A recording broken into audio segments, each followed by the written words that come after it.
अस्सलाम वालेकुम दोस्तों, मैं हूं हारून खान। उम्मीद करता हूं आपको वीडियो पसंद आएगी। 22 मुल्कों का सफ़र साइकिल पर तय किया और चलते हैं, वीडियो देखते हैं। शादी करने के लिए बड़ा होना जरूरी नहीं है, भोसड़ी के खड़ा होना जरूरी है। पाकिस्तानी निजात जर्मन शहरी असद अपनी जर्मन नेशनल बीवी मारी के साथ साइकिल पर बाय रोड पाकिस्तान पहुंच आना कैसा लगा? बहुत एंजॉय कर रहे हैं। बाजार में फिरना, लोगों से बातें करना, गांव की जिंदगी, उधर ठापियां लगी हुई, बड़ा मजा आता है। जर्मनी से पाकिस्तान का था, ये कब और कैसे शुरू हुआ? ये मेरी वाइफ का आइडिया था। उसका पहले से ही शौक था कि मैं दुनिया की सैर करूं। उसने मुझे एक दिन कहा कि चलो 2022 में हम निकले थे और सफर के लिए आप साथ क्या कर लेकर निकले? पाकिस्तान हमारा 22वां कंट्री है। हमारे साथ रिपेयरिंग स्टफ है, अगर कुछ टूट जाए पट्टी वो बांधने के लिए, सोने का सामान, कैंप थे। हमें शौक़ नहीं होटल में रहने का, और इसलिए हम दिन को भी प्लान नहीं करते थे। हम बस निकल जाते थे और कहते थे जहाँ भी हम शाम को पहुँच गए, सूरज डूबना शुरू हो गया, हम वहीं अपना tent. Hospitality is really women high. dress. Yes, I think it's very pretty, and it's a very different style from what people in Europe are used to. The Pakistani way of dressing yourself is really, really beautiful. It's very colorful. It's something you don't have so much in Europe, so that's something I really enjoy. कैसे आप पाकिस्तान में घूमे?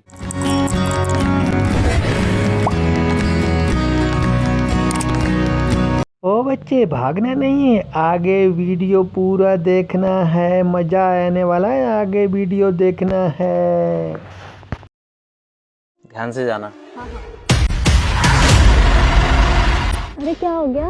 अरे कुछ नहीं, तुम office जाती हो ना तो मुझे अच्छा नहीं लगता, बोरियत महसूस होती है। ठीक है।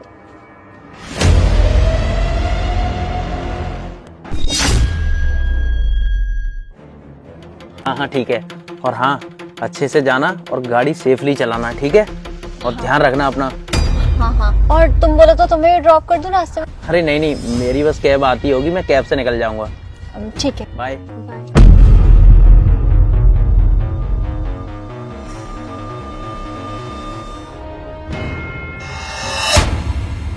आज पता चल ही जाएगा कि आखिरकार ये जाती कहाँ है।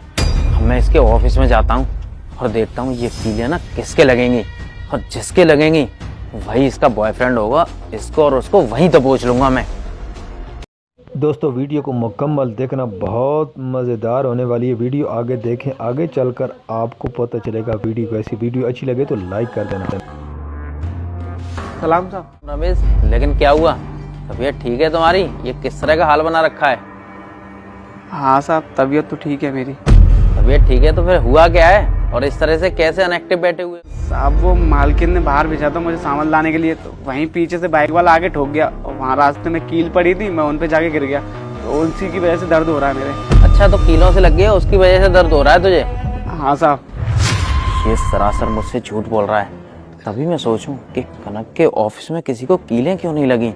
अब समझ आया ना कि वो सारी कीलें तो साले 2 कौड़ी के सिक्योरिटी गार्ड के लगी हुई हैं। बहुत सही। चल ठीक है, तू दवाई ले, तू जल्दी ठीक है साहब। कनक इधर आना जरा। अरे क्या हो गया? क्यों इतना शोर कर रहे हो? एक बात बताओ, इस रमेश को क्या हुआ है? अरे वो ना इसके मेरी गलती की वजह से लग गई। दरअसल मैंने ना इसको सीढ़ी दी और ये उधर से ना नीचे फिसल के गिर गया और नीचे कीले पड़ी थी, वही बेचारे की घुस गई। क्या? और ये तो मुझसे बोल रहा है कि मैं मार्केट गया था तो एक्सीडेंट हो गया था मेरे रास्ते में, इसकी वजह से कील चुभ गई है। मतलब तुम लोग मिलकर 2 तरह की बातें कर रहे हो।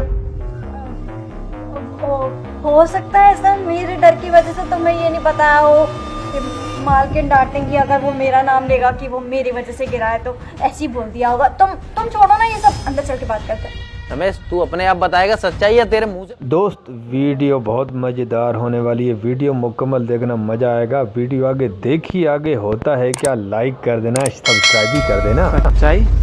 कैसी सच्चाई? और अब किस सच्चाई की बात कर रहे हो साहब? मुझे तो अरे वो क्या सच्चाई बताएगा? तुम भी उससे क्यों फालतू में बोल रहे हो? देखो मेरी बात मानो, वो ना ऐसे ही डर के मारे बोल रहा है, कोई 2 तरह की बातें नहीं हुई है। और तुम भी कहाँ या घर के बाहर आके शोर मचा रहे हो। कनक बंद करो अपनी बकवास, मुझे ना कुछ भी नहीं सुनना है। और मुझे ना सब कुछ पता चल चुका है कि तुम दोनों ना सरासर मुझसे झूठ बोल रहे हो। कैसा झूठ?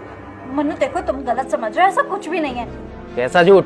और क्या मैं गलत समझ रहा हूँ? ठीक है, तुम्हारी जानकारी के लिए ना मैं तुम्हें बता ही देता हूँ कि तुम्हारा इस 2 कौड़ी